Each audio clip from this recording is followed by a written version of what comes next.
Welcome to HeartWired, Emotionally Intelligent Leadership for an AI World, the podcast where technology meets humanity. I'm Dr. MJ, your host. Today's guest is Hilary Hilary Bilbrey, a leadership speaker, coach, and best-selling award-winning author of The Authenticity Key. We have a connection in that she is also a proponent of emotional intelligence and doing a lot of work in that area, just like I am. And so it's a pleasure to have you here today, Hilary. Thank you so much for joining the podcast and sharing your knowledge with us. It is my joy to be here, and I'm so thrilled because this is an exciting way for us to come together. The fact that you're combining technology and humanity is so needed. Thank you, Dr. MJ. Oh, thank you. It's time. It's time we do something. Absolutely.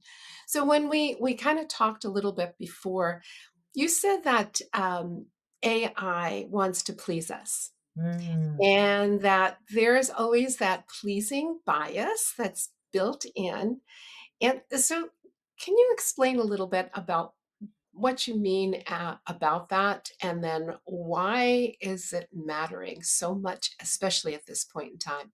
Oh gosh, what a loaded question. We are just coming right out of the gate with, with Yeah. the important stuff. I love that. No, it is so true. I mean, just like you can think about when you have human and human interaction, we want to have the other person happy. We want to please them. We want to make them comfortable.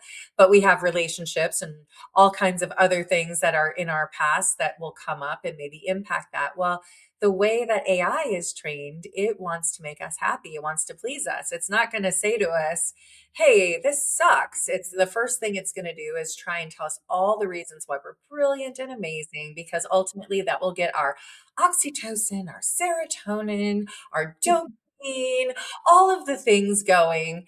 And then we'll return and we'll keep using it. So it's training us as much as we're training it. And so knowing that, that means the algorithms that we have, the answers we get, all of the things that we're building around us from a technology standpoint aren't made to give us unbiased glances and glimpses. It's not made to help us see our blind spots. It's not made to help us grow. It's made to help us go, oh my gosh, I am so darn brilliant. It's perfection. Yeah. And that can be a problem. Yeah, definitely. And yeah, it's like, oh, that was such a great question. Oh, oh, good luck. You're going to be doing amazing things with whatever you asked about. It's just it just is amazing to me. And we get sucked into that. We do. And it's important to know, just like we do with our, when we think about our friends, we know the friend that we're going to go to when we want the hard truth. And Mhm. we know the friend we're going to go to when we just want the cheerleading. And we have Right. to remember to ask for what we need when we're using AI, or maybe even what we don't want, but what we know will help us grow. Well, and that goes into my next question, because what you mentioned something. Sometimes you ask AI to disagree with you, to tell Yes. you what's missing, to point out your blind spots. Uh, and tell us a little bit about how you go about doing that. Well, it always depends on the scenario that I'm playing through at the moment, but I oftentimes will say things to it like, tell me why I'm not right on this, or give me three ways that people could be looking at this from a different perspective. Or here's an example. I was giving a proposal to a CEO a couple of weeks ago. And before I gave that proposal, I said, here's the proposal. Give me all the reasons that you might find to object to this. If you are a CEO who is concerned about money, who is concerned about change management, I listed the different things. And so it gave me some really excellent criteria to consider in this proposal, where when I'm coming from my places, of course, everybody wants this product, but make Right. sure you ask the opposite side. And it's so, Mm. that's the great thing about AI. It's so conversational. People talk about engineer prompting. Yes, but just think about what it is that you would say to someone across from you to try to get your point across, and you're going to end up with a pretty darn good prompt. And so when you say it's conversational, and I know a lot of people like to type things in, and some people like to just talk to chat or Claude or whomever they're using, whatever they're using. So, what do you do? Do you actually speak to the app, or do you type it in? I do both. Ah, So, okay. and it depends on where so if I'm in the car and I'm driving or I'm going for a walk, I use the talking version of it to help follow through. Like for example, I was doing a strategic plan. I'm the incoming president for NSA SoCal, so I was trying to come up with a strategic plan for next year.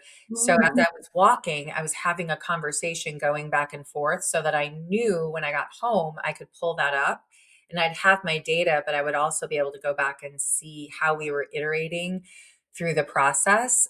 Same thing in the car. If I'm on a long trip, I'll do the same thing. I use that as a time to be able to collect those thoughts and iterate on ideas. And then if I'm sitting down on my desk, I'm just a writer. I really am a writer. So mhm. for me, that is a huge thing for me. I'm going to type something in and, hey, here's the full scenario that I have. Here's what I'm thinking. Here's what could be. And then I'll just, I mean, it might be pages that I dump in where I just go to town and then I find it to be so helpful as someone who is an out loud processor and also someone who I'm guessing, I mean, I think many of us that are Gen X probably could say the same thing, would have been diagnosed ADHD had I been a little bit younger. But, I call that the entrepreneurial spirit, right? We're always thinking of the next thing and the next thing. And so I have found AI to be a fantastic place for me to be able to iterate where it's not such a heavy burden on the other person, but it's not really even about what is reflected back. It's about helping me capture my own thoughts and massaging them into something better because I've been able to capture them. Yeah, I know when I'm using it also, I'll kind of, well, I've actually asked them to ask me questions Mhm. so that, if I'm not clear, let me know. Ask me about that. And so that keeps me honest because, you get so caught up, you know what you're talking about, but then having that reflection back and say, well, who is the audience on this? And what is it, like a full paragraph you want, or is it, a PowerPoint present? So you start getting into having those questions and actually having to reflect and go, yeah, no, I don't want that. I want that. And Mhm. so it really helps to have that kind of interaction with your AI. Yeah, absolutely. I think that it's such a good point. The questions are, it's been a great place of self-reflection. One of my favorite questions to ask is around capability maturity models. And Mm, so mhm, it's for anybody out there that's listening who's not familiar with it, a capability maturity level or a model has 5 different levels mhm. from beginner Yeah. to expertise, depending on whatever you're looking at. So let's say I say, build me a capability maturity model for professional speakers. So now I know what's a level 1 speaker all the way up to level 5. Great. Now, what I'm going to say is ask me questions to help me honestly assess where I fit on this because we're all going to look at it and be like, oh, yeah, I'm a 5. When it actually gives you assessment questions and you answer them honestly, you're like, oh, actually, Oh, I'm not a 5. I have a little bit of growth And to and do. yeah, we need some work here. We need some practice here. Yeah, and I know that's so great. So it is. I think that's the whole thing of bringing ourselves in, Mhm. bringing our full selves in, and asking those questions, and getting the information, and conversing, and kind of coming up with something that's not just canned. That's And do you have like, have you put in anything like what your voice is? right. Mhm. In terms of training your AI to understand who you are? Have Yeah. you done some work in that area? I have, yes, I've done Mhm, so, I mean, from simplicity to, as simple as my resume and my experience, as well as my ideal audience, as well as the fact that the way, so I have a my book, The Authenticity Key, at the end of every chapter, there's three different sections, which is a mirror moment, a connection catalyst, and an impact initiative. So it's the self reflection, relationship connection, and then action. And so Mhm. I have it trained at the end of every conversation to give me a moment of reflection, to give me a moment to connect it to relationships, and then what's my next step. I have mine trained to give me research data at the end of every single um, session that we have together, so that that I actually can go and look it up to confirm that it's not that it actually does exist, and that it's not Mhm. something that's being made up by AI. I've fed in some of my writing so that it understands sort of my mood and who I am, and I will absolutely correct it as well if I ask for a little synopsis on something, and I'll be like, this isn't as playful or as witty as I like to be, help me out a little here. And so yeah, there's definitely those prompts, but I have trained it specifically in the settings with some things that are just absolutely every single time. Mhm. Yeah, yeah, I know. I think with Claude, you have skills, and you can create those skills and say, use this skill to do that. Yeah, it's amazing what it can do. But we talked a little bit about this, that a lot of people are afraid of AI. They're afraid that they're going to lose their jobs. They're afraid to actually use it, Mhm. but that you feel, and I also feel, that AI is not going to diminish us as humans. It's really looking to enhance us in so many ways. And as we were talking, it's like having a partner or having an assistant to kind of bounce your ideas off of. But if there are ideas, it's not coming from someone else or some other source. So, what do you say about our sense of meaning in work through in the AI world? So I think it's natural, and I cannot tell you how many times my biggest area that I'm being asked to speak in right now, two of them are change management and resilience. Mm, And mhm, when I get to places, and I can't tell you how many times over the last couple of weeks, there's so much fear around the technological advancement in AI because people think they're going to lose their jobs. And quite frankly, maybe they are, but why are they mhm, afraid? They're afraid because they have not practiced their own agency over their own careers. So when we actually look at it, I'll say, well, you haven't been keeping up with your network. So, what time are you spending in relationships right now? Are you putting your resume out there? Are you staying up to date with your different things? So, part of it, there's kind of two parts to this that I look at. One is our own agency over our careers, that we need to take responsibility. It's not the way that it used to be. Quite frankly, your job wasn't secure yesterday. yeah, So I think that that's important. The other piece of this really is, though, and it was funny. I was typing this out yesterday to someone, that it is helping. We are in a state right now where the workload feels like and looks like typing a lot and thinking a little, and we're going to be in a place where we reverse that, where we get to type mhm, less and think more. This is an opportunity to take those workloads that are overwhelming to us right now, and relationship, to connect from a heart level, to give white glove client support. So mhm. rather than, I don't have time to talk to you, now we can pick up a phone and really truly check in with a client, instead of, I just don't have time to do that. Yeah, yeah, and yeah, I listened to Zach Cash. I don't Mm, know if you know. He was a really high level person at Chat GPT, or AI, OpenAI, and he mentions that you're not necessarily the smartest person in the room any longer. So now you have the opportunity to do what we do best, and that is build relationships, is listening to someone else, is making that connection, that heartfelt connection. And he also spoke about his father, who's a very well known in this area, a cancer doctor, and now his because of AI and all of the support on the technical side of all the things that had to, the notes, the this, the that, that now his father can be listening to his patients, connecting with their patients.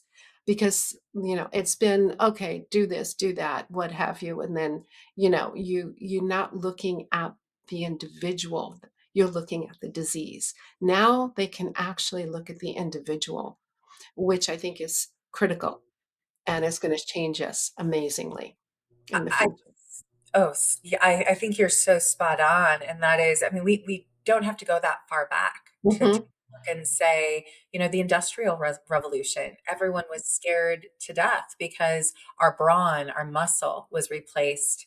And so now what? Well, then we saw what happened. It became about strategy, thinking, so now Mhm. we have the information age and all of, so now we're moving into a place where the thinking is somewhat being replaced. I wouldn't say replaced, but is being enhanced. So what's left? It's heart. These evolutions always take place, and the faster we lean into them, and by the way, I do think that that's some of the backlash that we're getting right now. I've been noticing in some ways less empathy at the moment. And I think that it's fear Mm. driven, is my take on it, because it's the last vestiges and fear of this new rising that we have to do to be able to evolve into this next space. Yeah, yeah, definitely. Um, and it's getting over that fear. It's, really moving past it and thinking about the opportunities that this affords us now. Because, we're all complaining about how much time and effort we're putting into all of our work and we're burning out. Mhm. And now hopefully we can get some space in that so that we can have the relationships and with our families, our friends, our community. And that's where our human factor comes in, which is, it's exciting time if we look at it, if we choose to look at it that way. So I want to talk a little bit about your book, because I haven't read it, but I'm going to get it.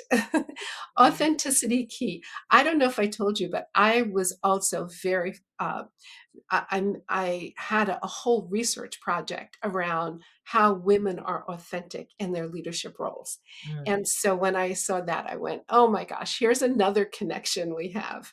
Um, so I know that, you mentioned you work with resilience now and that change management, but how does that authenticity show up when we're talking about AI? Well, that's a great question. I think first of all is you have to know yourself first. Mm, You don't yeah. have to. I Mhm. should say that. I recommend, how about that? Okay, softer. A little softer, knowing yourself, because Mhm. again, if you think about the fact that you're training it and it's training you, a little bit of both, you teach people how to treat you. If you haven't paused to think about your own morals, your own values, your compass for how you show up, and you're now training this other being, to be able to help you work, you're going to start to lose yourself. So you have to be really secure in knowing, I always know that I'm service first. I know what integrity looks like for me and what that means. I know what respect looks like for me and what that means and how I want to show up. I know that joy is a key tenet to my compass and how I want to give back to the world. So those are just a few of the ones that if I don't know how to show up that way authentically, if I don't feel that way up authentically, I'm also, any tool that's an extension of me is not going to be helpful in that way, right? It has to be an extension of who I know myself to be. Yeah, and that goes back to self-awareness. That is like the foundation of emotional intelligence. It's really having that feeling of who you are, understanding what's going on inside, recognizing your strengths, your limitations, and also self-respecting. To really have that feeling of confidence, and also to be able to build those boundaries when you need them. it all comes into play there. And that's kind of the foundation. And I think right now, when we're going through change, as you know, in most organizations, when they're going through change, there is always fear. There's Mm. always fear. There is always like, what does that mean to me? And how am I going to show up?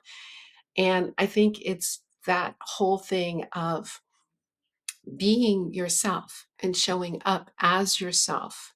And it's okay if you're a leader and you're vulnerable. People have, and you don't have all the answers. And right now, nobody has answers because we're in this uncharted territory. So it's having that faith and that trust in each other, and that we're going to work through this. So, I think yeah. that's so important. And I think it's important too at this moment when you're bringing that in. There's also a trap with authenticity. I hear people using authenticity as an excuse. Well, I'm in a bad mood today, so I am showing up in my bad mood. Mm, I disagree with that. I actually don't think that that's authenticity. I think authenticity is when you adhere to your morals, your standards, and who it is you know yourself to be.